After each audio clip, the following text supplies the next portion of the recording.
My dear species fellows, आज बात करेंगे civil rebellion and tribal uprising के ऊपर। देखिए, एक लफ्ज़ बगावत है। बगावत का मतलब है किसी निज़ाम से, किसी ऐसे कानून से, किसी भी ऐसी चीज़ से जो आके आपकी आज़ादी से टकराए, आपकी पहचान से टकराए, आपको दबाने के लिए वो चीज़ बनाई गई हो। उसके खिलाफ जब आप उठ खड़े होते हैं अपनी आज़ादी को हासिल करने के लिए, अपनी शनाख्त को पाने के लिए, अपने आप को दुनिया में मनवाने के लिए, तो वो दुनिया के लफ्ज़ों में उस लफ्ज़ को बगावत कहते हैं।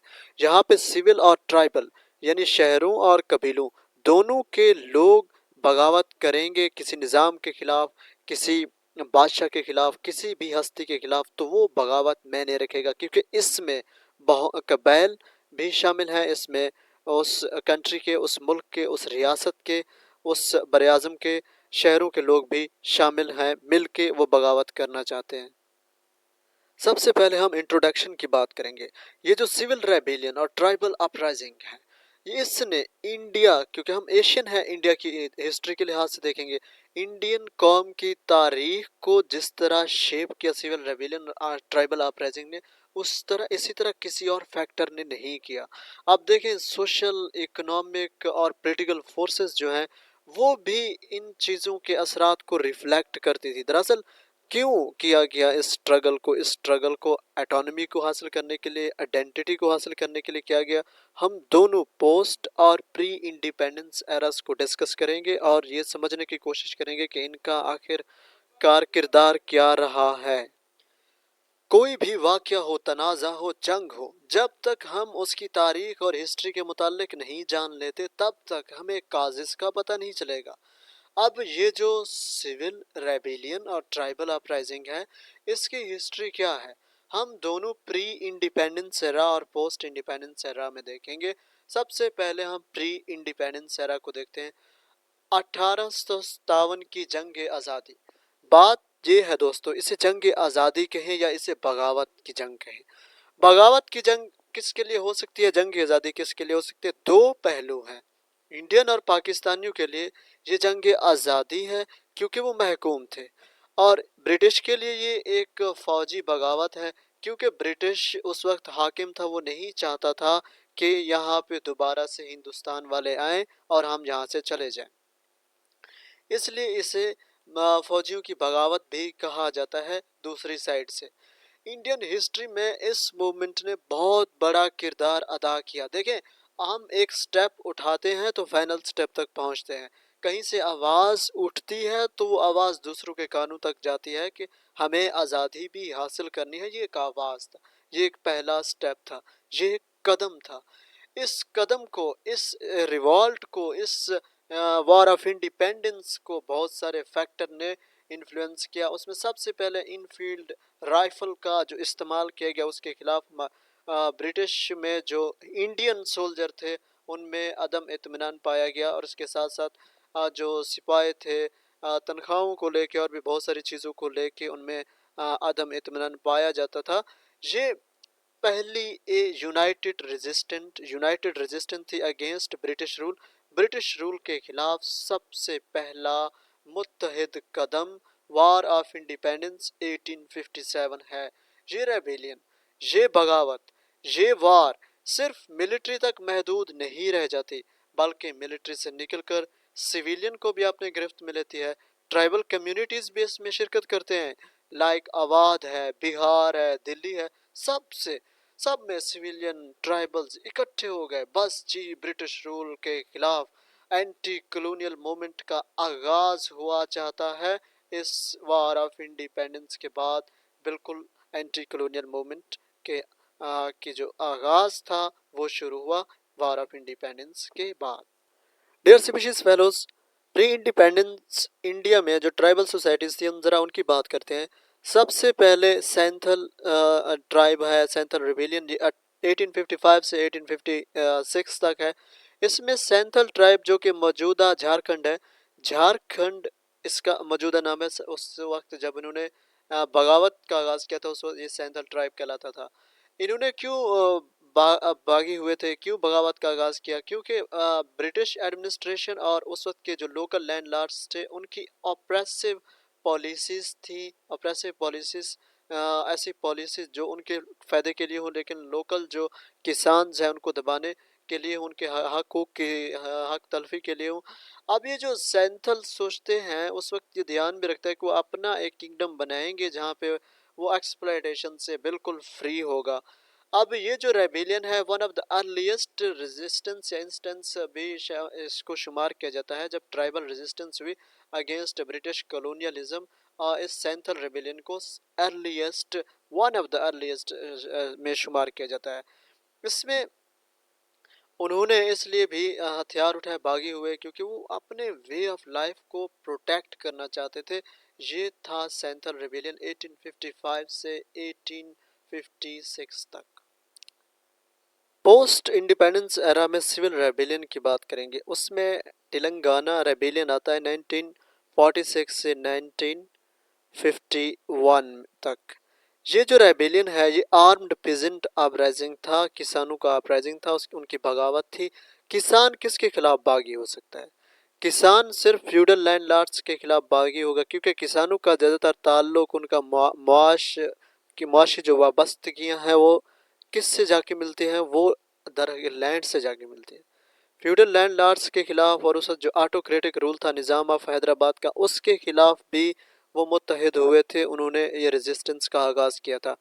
इस मूवमेंट को जो फ्यूल्ड किया वो ये फैक्टर थे। एक तो सोशो इकोनॉमिक ग्राइवेंसेस, बहुत सी महरूमियाँ पाई जाती थी सोशली भी इकोनॉमिकली भी, और एक तरफ से वो लैंड रिफॉर्म्स चाहते थे। जो तेलंगाना के लोग थे वो चाहते थे कि लैंड रिफॉर्म्स की जाएँ, मुझे डिज़ायर भी थी। और इसमें जो एक्टिवली पार्टिसिपेट किया वो कम्युनिस्ट भी थे उस वक्त के, और उस वक्त के किसान भी थे।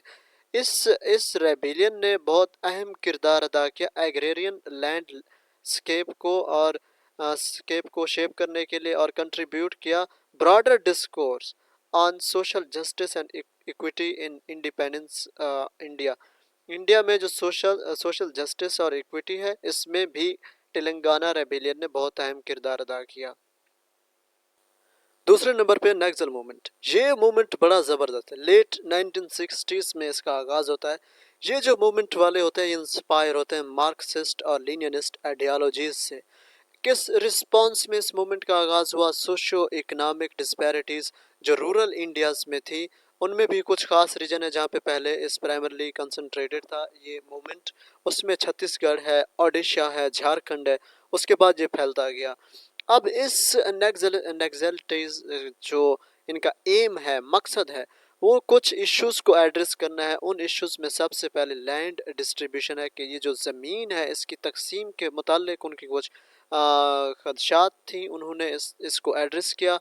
एक्सप्लॉयटेशन, जहाँ पे इनको एक्सप्लॉयट किया जाता था, रूरल इंडिया में जो डिस्पैरिटीज़ थी, एक्सप्लॉयटेशन थी, उन इश्यूज़ को एड्रेस करना। और अनइक्वल डेवलपमेंट, कहीं पे डेवलपमेंट सही हो रहा है, कहीं पे डेवलपमेंट नहीं हो रहा, कहीं कोई इलाके ऐसे हैं जहाँ पे डेवलपमेंट का कोई काम नहीं किया गया, कोई इलाके ऐसे हैं जहाँ पे डेवलपमेंट को अरूज हासिल है। तो वो इस चीज़ को भी इस एड्रेस करते थे कि अनइक्वल डेवलपमेंट नहीं होनी चाहिए।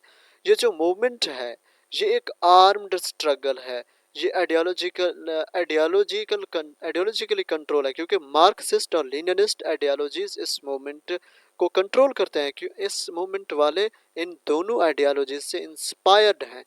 अब परसिस्टेंट चैलेंजेस का सामना इनको करना पड़ा गवर्नेंस और सोशल इनइक्वालिटी की वजह से। पोस्ट इंडिपेंडेंस एरा में हम बात कर चुके हैं सिविल रेबेलियन की, उसमें हमने दो रेबेलियन की बात की, एक तेलंगाना और दूसरा है नक्सल मूवमेंट।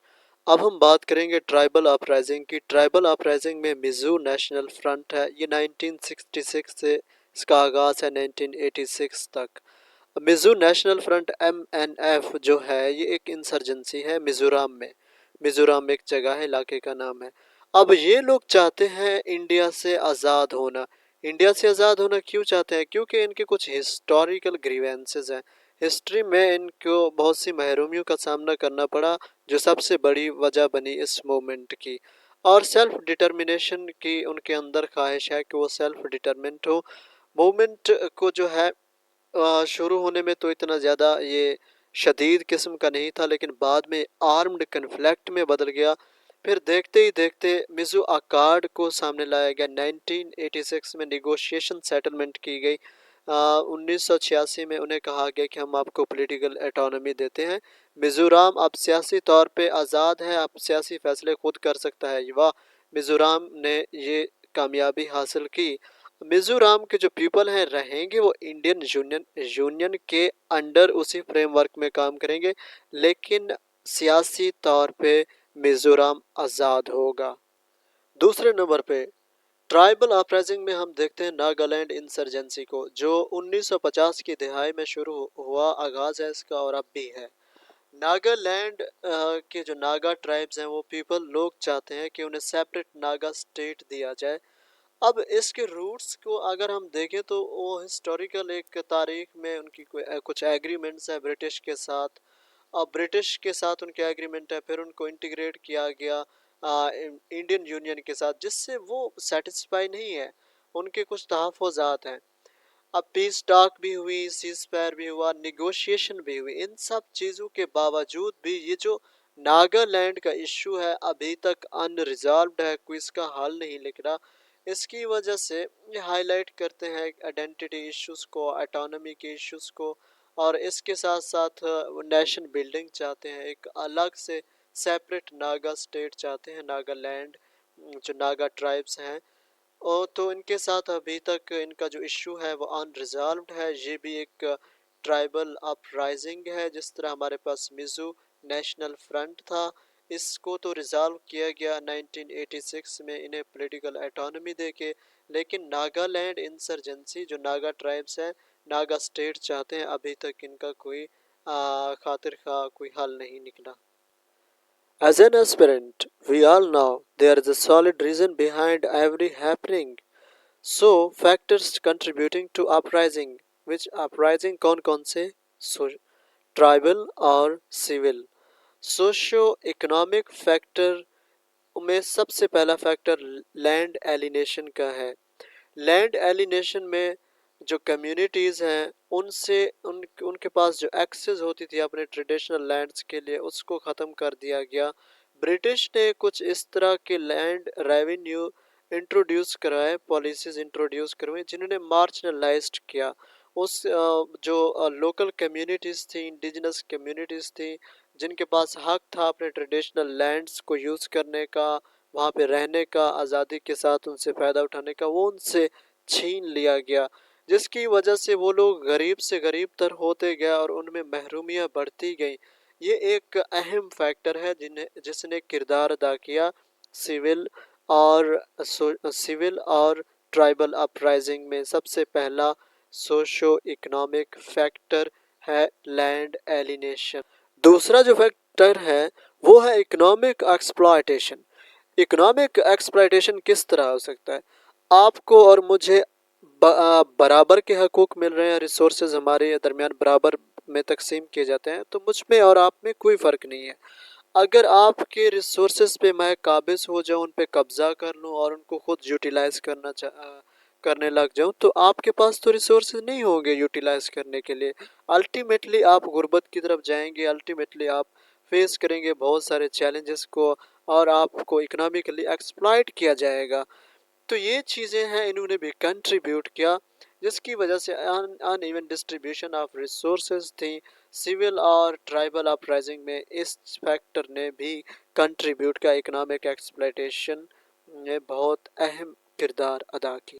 सोशो इकोनॉमिक फैक्टर के बाद है पॉलिटिकल फैक्टर्स। पॉलिटिकल फैक्टर में सबसे पहले हम देखते हैं एडमिनिस्ट्रेटिव पॉलिसीज़ को। एडमिनिस्ट्रेटिव पॉलिसीज़ बहुत ही सेंट्रलाइज्ड थी। अब हम यूनाइटेड इंडिया में देखें तो बहुत सारी कौमें आबाद थी, मुसलमान थे, हिंदू थे, सिख थे, ईसाई थे, और भी बहुत सारे मज़हब के लोग वहाँ पे मौजूद थे।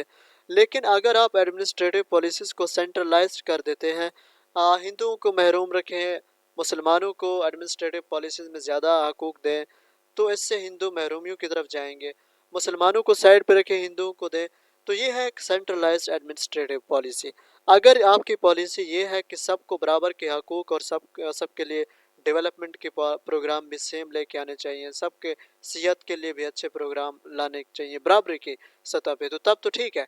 लेकिन आप सेंट्रलाइज्ड कर दे पॉलिसीज़ को, तो ये वजह बनेगा सिविल अपराइजिंग का, ये वजह बनेगा ट्राइबल अपराइजिंग का।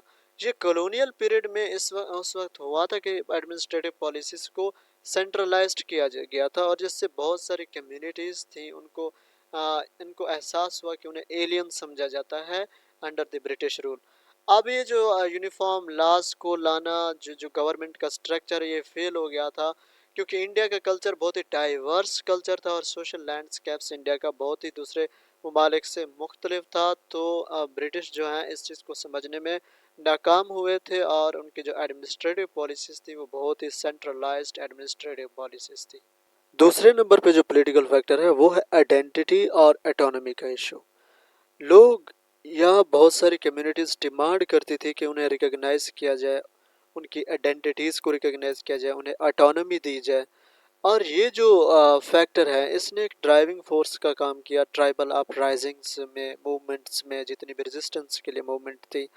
बहुत सारी ट्राइबल कम्युनिटीज़ वो ये चाहती हैं कि उनका जो एक यूनिक कल्चर है उसको प्रिजर्व किया जाए, उनका जो गवर्नेंस सिस्टम है उसको प्रिजर्व किया जाए। मेन स्ट्रीम पॉलिटिकल स्ट्रक्चर में अगर वो आ जाएं तो उनको इन चीज़ों की कुर्बानी देनी पड़ती है, जिसके खिलाफ वो रेजिस्ट करते हैं, रिस्पांस शो करते हैं। ये एक पॉलिटिकल फैक्टर है। हम फैक्टर्स की बात कर चुके हैं, दो किस्म के फैक्टर्स की, एक सोशो इकोनॉमिक फैक्टर्स हैं, इनमें दो मजीद फैक्टर है जिसमें लैंड एलिनेशन है, इकोनॉमिक एक्सप्लॉयटेशन है। दूसरे नंबर पे हमने पॉलिटिकल फैक्टर्स की बात की, जिसमें हमने पढ़ा एडमिनिस्ट्रेटिव पॉलिसीज़ को, जिसमें हमने पढ़ा आइडेंटिटी और एटोनॉमी के इश्यूज़ को। अब हम बात करेंगे गवर्नमेंट रिस्पॉन्सेस के, गवर्नमेंट ने क्या रिस्पॉन्स दिया। सबसे पहले गवर्नमेंट ने मिलिट्री ऑपरेशंस का आगाज़ किया। जो पहला ऑपरेशन है वो ऑपरेशन ग्रीन हंट 2009 में इसका आगाज़ किया गया। ये operation large scale military operation था। इसको लॉन्च किया इंडियन गवर्नमेंट ने। क्यों लॉन्च किया गया? कि इसको काउंटर करने के लिए। ऑपरेशन तो किसी चीज़ को काउंटर करने के लिए, एक्सट्रीमिस्ट ग्रुप को, किसी भी दुश्मन को काउंटर करने के लिए की जाती है, लेकिन इन्होंने नक्सलाइट इंसर्जेंसी को काउंटर किया था। नक्सल जो थे वो इंस्पायर्ड थे मार्क्सिस्ट और लीनियनिस्ट आइडियोलॉजीज से। तो उनको काउंटर करने के लिए इन्होंने ऑपरेशन ग्रीन हंट का आगाज़ किया। ये लेफ्ट विंग एक्सट्रीमिज़म को का खात्मा चाहते थे। कोऑर्डिनेटेड एफर्ट्स, सेंट्रल और स्टेट सिक्योरिटी जो थी, सिक्योरिटी फोर्सेस, उनकी कोऑर्डिनेटेड एफर्ट्स थी इस ऑपरेशन में। लेकिन मिलिट्री अप्रोच जो है हमेशा वो कंसर्न रेज करता है ह्यूमन राइट्स वायोलेशन और need for a holistic structure. Human rights को तो वायोलेट नहीं किया जा सकता, ये एक इंटरनेशनल इशू है। इस इशू को एड्रेस करने के लिए एक होलिस्टिक स्ट्रेटजी की ज़रूरत है, जिसमें इसके रूट काजेस तक पहुंचा जा सके, इस कन्फ्लिक्ट के, फिर उन काजेस को देखा जा सके क्या चेंजेस और रिफॉर्म्स ला के इस मूवमेंट को ख़त्म किया जा सकता है, ना ही कि एक ऑपरेशन के ज़रिए बिल्कुल ख़ात्मा किसी चीज़ का करना हो। तो ये थोड़ा मुख्तलिफ है, इसमें ह्यूमन राइट्स वायोलेशंस भी होते हैं। तो ज़रूरत इस चीज़ की है कि रूट काजेस को देखा जाए। ज़रूरत इस चीज़ की है कि एक स्ट्रेटजी बनाई जाए, बैठ के नेगोशिएट किया जाए, पीस टॉक की जाए, एक हल निकाला जाए। सेकंड नंबर पे जो मिलिट्री ऑपरेशन है वो ऑपरेशन रेनो है। 1988 में इस ऑपरेशन को किया गया। ये ऑपरेशन दरअसल आसाम में इंसर्जेंसीज को सप्रेस करने के लिए किया गया था। ये दरअसल United liberation front of Assam ULFA के खिलाफ था, उसको टारगेट किया गया था। ये जो मिलिट्री ऑपरेशन है इस इसको किस लिए किया गया? ताकि रिस्टोर किया जाए लॉ एंड आर्डर को। ये जो लॉ एंड आर्डर का सिचुएशन ख़राब हुआ असम इंसर्जेंसीज की वजह से, उसको रिस्टोर किया जाए। लेकिन एक ऑपरेशन उस वक्त तक इफ़ेक्टिव नहीं होती, उस वक्त तक अपने रिजल्ट्स नहीं दिखाती, जब तक किसी भी मूवमेंट, किसी भी रिस्पांस के रूट काजेस को ना देखा जाए, वहाँ पे जाके हल ना तलाश की जाए। जिस तरह उनको उनके सोशो इकोनॉमिक और पॉलिटिकल ग्रीवेंसेस हैं, उनको अगर साइड पे रख के मिलिट्री ऑपरेशन करेंगे तो ये मिलिट्री ऑपरेशन इफ़ेक्टिव नहीं होगा, बल्कि इसके मज़ीद ख़तरनाक नतायज फ्यूचर में आ सकते हैं। गवर्नमेंट रिस्पॉन्सेस तो हम देख चुके हैं। दो मिलिट्री के ऑपरेशन किया गया, ऑपरेशन ग्रीन हंट किया गया और फिर उसके बाद ऑपरेशन राइनो 1988। अब हम पीस इनिशिएटिव की बात करेंगे। Naga peace accord 2015। Naga insurgency, जो नागा ट्राइब्स थी वो चाहते थे कि उन्हें एक फ्री नागा स्टेट दिया जाए, लेकिन नागा पीस अकॉर्ड होती है, बात होती है, निगोशिएशन होती है और उनको कायल किया जाता है कि वो पॉलिटिकल सोल्यूशन देंगे, लेकिन उस पॉलिटिकल सोल्यूशन की इम्प्लीमेंटिंग जो एग्रीमेंट को इम्प्लीमेंट करना है वो थोड़ा चैलेंजिंग है। अब इसमें बहुत सारे नागा ग्रुप्स हैं, कोई ग्रुप्स कुछ चाहते हैं, कुछ चाहते हैं, जिस तरह अफ़गानिस्तान में बहुत सारे ग्रुप्स हैं, अफ़गान हैं, दूसरे भी हैं, वो चाहते हैं कि हुकूमत में उनका किरदार रहे। तो नागा ग्रुप भी यही चाहते हैं कि जो स्टेट या उनको पॉलिटिकल ऑटोनॉमी दी जाए। तो बहुत सारे ग्रुप्स की वहाँ पे अपने तहफ़्फ़ुज़ात हैं जो वो ज़ाहिर करती हैं। अब एक सस्टेनेबल पीस को अगर अचीव करना है तो हिस्टोरिकल और कल्चरल फैक्टर्स को देखना पड़ेगा और उन ग्रुप्स के डिमांड को भी सामने रख के उनको डिस्कस करना पड़ेगा। अब हम अपने आप टॉपिक को समेटने लगे हैं। देखिए, सिविल रेबेलियन और ट्राइबल अपराइजिंग, इनका ये कम्प्लेक्स फिनोमिना है। इनके जो रूट काजेज हैं, एक तो हिस्टोरिकल इनजस्टिस है, सोशो इकोनॉमिक डिस्पैरिटीज़ हैं, पॉलिटिकल स्ट्रगल्स हैं। बहुत सारी जिस जो कम्युनिटीज़ हैं उनको ऑटोनॉमी के लिए, जस्टिस के लिए उनकी स्ट्रगल है। किसी को सोशो इकोनॉमिक डिस्पैरिटीज़ का सामना है, किसी की हिस्टोरिकल इनजस्टिस उनके साथ हुआ, नाइंसाफ़ियाँ हुई। तो इन सब को देखना है। अब ज़रूरत इस चीज़ की है कि पॉलिसी मेकर को चाहिए कि वो कम्प्रीहेंसिव स्ट्रेटजीज़ बनाए ताकि इन रूट काजेज़ जो हैं, इन अनरेस्ट के, इन इश्यूज़ के, इन मूवमेंट के, उनको एड्रेस किया जाए, उनको रिजॉल्व किया जाए। जो थोड़ी बहुत इनके सोशल इकोनॉमिक डिस्पैरिटीज़ हैं उनको दूर किया जाए। तो हिस्ट्री में उनके साथ कोई इनजस्टिस या नाइंसाफ़ी हुई है तो अब उनके साथ इंसाफ करके इस मामले को बिल्कुल ख़त्म किया जाए, ताकि ताकि ताकि अमन आ सके, ताकि सुकून आ सके, पीस हो इंडिया में सब कुछ सुकून के साथ गुजर सके। अब डाइवर्स आइडेंटिटीज़ हैं इंडिया में, बहुत सारी कौमें हैं, सबकी आइडेंटिटी को, सबकी शनाख्त को तस्लीम करना चाहिए। Understanding the historical context of this movement is crucial for building a more just and equitable society. Thank you very much. Fees सिर्फ एक, subscribe, like, share, comment. Thank you so much.